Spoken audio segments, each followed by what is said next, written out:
Bagyong Paulo. Patuloy ang kanyang west-northwestward movement sa bilis na 20 kilometers per hour at taglay pa rin ito ang lakas ng hangin umaabot po sa 85 kilometers per hour near the center at pagbugso na 105 kilometers per hour. At based po sa latest na analysis natin, ang kanyang sentro ay huling nakita sa layong 370 kilometers silangan ng Baler, Aurora. So sa ngayon, ang kanyang sentro ay nasa dagat pa ho. Pero as early as now ay naaapektuhan na ang ilang bahagi ng Luzon. So nararamdaman na yung outer rain bands dito po sa Cagayan Valley, Aurora, Quezon Province at ilang bahagi ng Bicol Region. Yung gusty winds o yung mga paminsan-minsang pagbuso ng hangin ay inaasahan na rin po natin maramdaman dito sa silangang bahagi ng Luzon dahil sa approaching na po itong si Bagyong Paulo. Sa latest track na ipinalabas po natin ngayong 8 p.m., makikita po natin that within the next 12 hours, mataas po yung tsansa na lumakas pa po itong bagyo. Posibleng bukas ay severe tropical storm na po ito at habang papalapit po siya sa landmass. So ang nakikita po nating landfall point ay between o either Isabela Province o kaya naman ay sa Northern Aurora or northern portion ng Aurora. Kaya't patuloy pong maghanda, pinaghahanda natin ang ating mga kababayan doon at as long as nakapaloob po tayo sa tinatawag nating confidence cone ay ibig sabihin po niyan, posible po sa lugar ninyo ang direct hit ng bagyo. So sa latest analysis din po natin, makikita din natin hindi natin inaalis ang tsansa na bumaba pa ng bahagya yung track nito o yung southward shift na tinatawag. Kaya ang mainam po ay maghanda po tayong lahat, especially sa malaking bahagi talaga ng Northern Luzon at ilang bahagi ng Central Luzon. At kailangan din po nating tandaan na hindi lamang po tayo pwede mag-focus sa landfall point area dahil hindi lamang po dito concentrated yung hazard ng bagyo, malawak at may diameter po yung bagyo at yan po ay makakaapekto sa halos buong Northern Luzon at malaking bahagi ng Central Luzon. So, kailangan po talagang maghanda sa paparating na si Bagyong Paulo.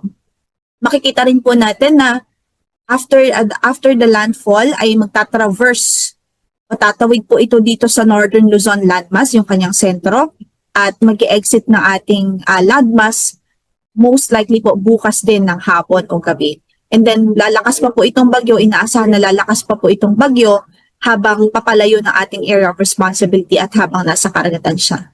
Based din po sa track na ito, nakikita po natin posible ang landfall bukas din po ng umaga.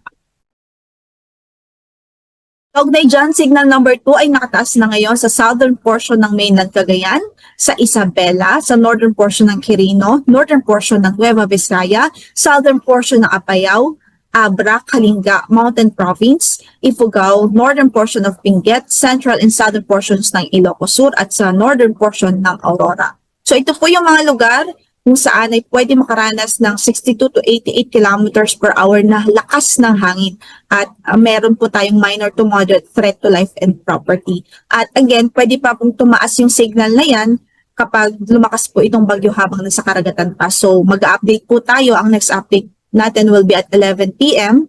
So, possible po ang raising of wind signal hanggang sa number 3. So, mag-antabay po tayo sa magiging updates ng Pag-asa. Signal number 1 naman sa natitirang bahagi pa ng mainland Cagayan, sa kasama na dyan ang Babuyan Islands, rest of Quirino, rest of Nueva Vizcaya, rest of Apayao, rest of Benguet, Ilocos Norte, Ilocos Sur, La Union, Pangasinan at northern portion ng Zambales. Signal number 1 din sa Tarlac, Nueva Ecija, rest of Aurora, northern portion ng Bulacan, northern portion ng Pampanga, northern portion ng Quezon kasama ng Polillo Islands, Camarines Norte, northern portion ng Camarines Sur at maging sa Catanduanes. Pagdating naman po sa pag-ulan o rainfall, posible yung more than 200 millimeters of rainfall dito sa Isabela, Quirino at Aurora. So ito yung mga lugar kung saan sila po yung unang makakaranas ng impact ng bagyong si Paulo. And then 100 to 200 millimeters of rainfall naman ang tinataya dito sa Cagayan, Kalinga, Mountain Province, Ifugao, Benguet, Nueva Vizcaya at maging sa Nueva Ecija.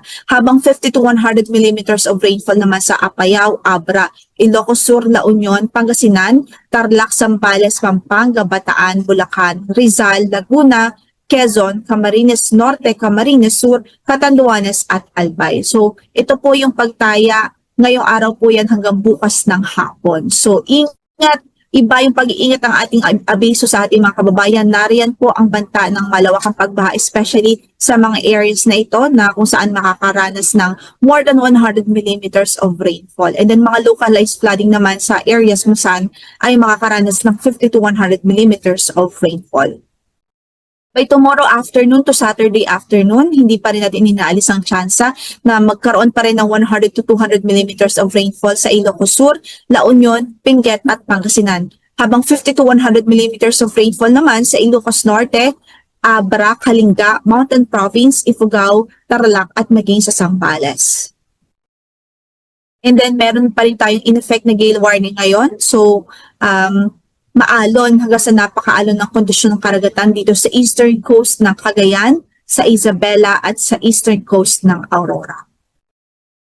Kaugnay dyan, meron pa rin tayong storm surge warning as of 6 p.m. kanina at posible yung 2.1 to 3 meters of storm surge o daluyong dito nga po sa Aurora o sa northern portion ng Aurora, sa Cagayan at sa Isabela, sa eastern portion ng Cagayan at sa Isabela, habang 1 to 2 meters naman dito po sa natitirang bahagi pa ng Aurora sa northern portion ng Cagayan, dito sa Ilocos Norte at maging sa Ilocos Sur, maging dito po sa Quezon Province including Polillo Islands. Yan muna po ang ating latest as of 8 p.m. base po sa ating latest na bulletin. Ang next bulletin po natin ay papalabas mamayang 11 p.m. So mag-antabay po tayo at maghanda at mag-ingat po. Yan po ang ating mahigpit na paalala sa ating mga kababayan. Maraming salamat po at magandang gabi.